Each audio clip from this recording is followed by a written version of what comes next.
ప్రజలకు ప్రభుత్వానికి రావాల్సిన సొమ్మును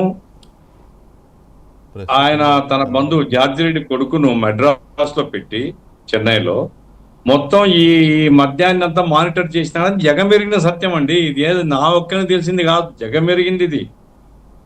అదే సమయంలో ఈ మొత్తం ఇవి ఏవైతే ఈ డిస్టిలరీస్ ఉన్నాయో, డిస్టిలరీస్ అన్ని రూలింగ్ పార్టీ చేతిలోకి పోయినాయి.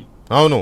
కాబట్టి అక్కడ వాళ్ళే మందు తయారు చేసి, నాకు ఒక ఆయన చెప్పేవాడు ఎలక్షన్ల సందర్భంలో డెఫినెట్ గా ఒక 10 నుంచి 15,000 ఓట్లు వైసీపీకి వ్యతిరేకంగా ఉన్నాయి సార్. నేను అడిగాను ఎవరయ్యా అని, తాగుబోతులు అని. తాగేవాడు ఎవరు కూడా వైసీపీ ఓటేయడు అని. అంటే ఆ రకంగా ప్రజల్లో చర్చ ఉంది.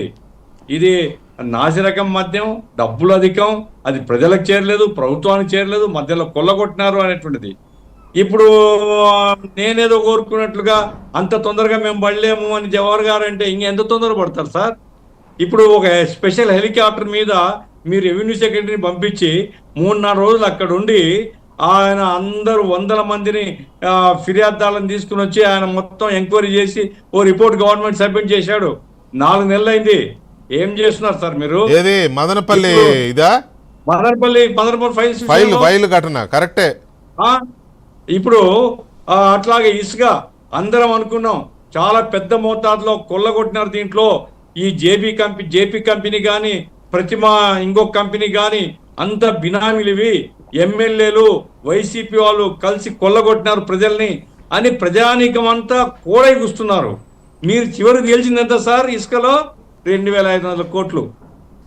ఏం సార్ ఇది? చెప్పేదానికి ఆచరణకు కనపడాలి కదా. అంటే అప్పుడు మేము అబద్ధాల కూరలైన మేము వైసీపీ మీద వ్యతిరేకతతో టీడీపీకి మీరు అనవసరంగా సపోర్ట్ చేసినారని మమ్మల్ని అనిపించుకోవడానికి 2,500 కోట్ల. అంటే మీ వ్యవస్థలో ఎక్కడో లీకేజ్ ఉంది, లోపం ఉంది, బలహీనత ఉంది, లీకేజ్ ఉంది. చేయాల్సిన పద్ధతిలో మీరు చేయడం లేదు. వాసుదేవరెడ్డి దొరకడా? ఏమంటే ఆ సునీత విలియం దగ్గర పోయి కూర్చున్నాడు ఆయన, మొన్నేదో పట్టుకున్నారు. ఆ వెంకటరెడ్డి దొరకడా? 4 నెలలు 3 నెలలు అంటే పోలీసు వ్యవస్థ ఏమైంది? అంటే పోలీసు వ్యవస్థ సహకరించదు. లేకుంటే ఇప్పుడు పార్థసారథి గారిని నేను అడుగుతున్నాను, సార్ పార్థసారథి గారు, ఏదైనా ఒక రాష్ట్రంలో ఒక వ్యాపారంలో కుంభకోణాలు జరుగుతుంటే ఈడీ దృష్టిలో ఉంటుంది. ఎవరిథింగ్ పురంధేశ్వరి గారు చెప్పిన దాన్ని వాళ్ళు వెంటనే బయట పెట్టకపోవచ్చు, కానీ గవర్నమెంట్ దగ్గర, సెంట్రల్ గవర్నమెంట్ దగ్గర ఏం జరుగుతుంది ఏ రాష్ట్రంలోనే ఆధారాలన్నీ ఉంటాయి. ఎందుకు బయట పెట్టరు? నా పాయింట్ ఏంటంటే మీరు అంటుంటే నాకు ఒక ఆయన మెసేజ్ పెట్టాడు, అది మీకు చెప్పాలనిపిస్తుంది. జగన్ టచ్ చేసి చూడండి, గాడ్ ఫాదర్ ఎంటర్ అవుతాడని పెట్టారు. ఆ గాడ్ ఫాదర్ ఎవరో నాకు అర్థం కాలేదు. మీకు అర్థమైతే చెప్పండి.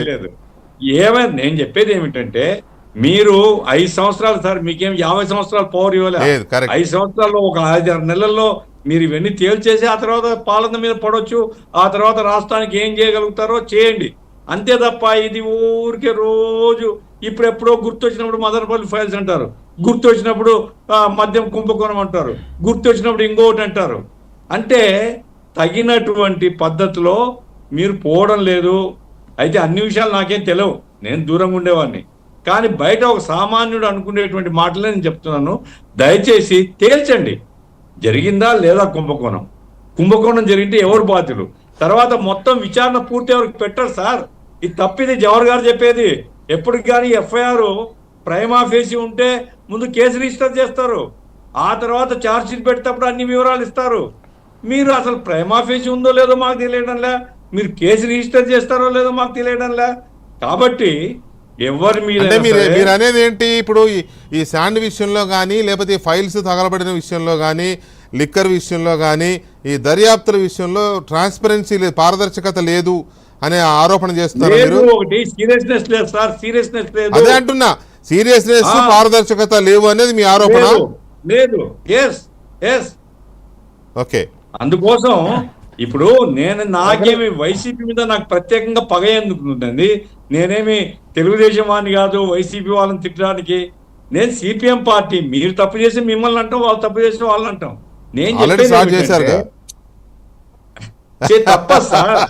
ఇంకా ఇంకా చాలా విషయాలు చెప్తాను నేను, కానీ మీ వేదిక ఎందుకు నేను ఉపయోగించుకోవాలని చెప్పడం లేదు. ఎందుకులే, సందర్భాన్ని బట్టి ఎవరినైనా మనం విమర్శించే తప్పేం లేదు. అంతే కదా సార్.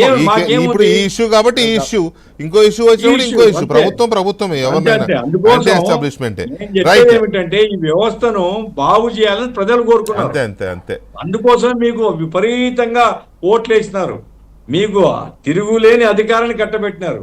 కాబట్టి జాగ్రత్తగా చేయండి, తప్పులుంటే బయటకు తీయండి, ప్రజాధనాన్ని కాపాడండి, మీరు ఇట్లాంటి పనులు చేయొద్దు. సో ఈ విచారణలు దర్యాప్తుల్లో ఆలస్యము, డిలే ప్రాసెస్ కానీ లేదా పారదర్శకత లేకపోవడం అనే అంశంతో పాటు జగన్మోహన్ రెడ్డిని ఇట్లాంటి కేసులు రోజుకొకటి వచ్చి ఉక్కిరి బిక్కిరి చేస్తున్నాయి. కాకపోతే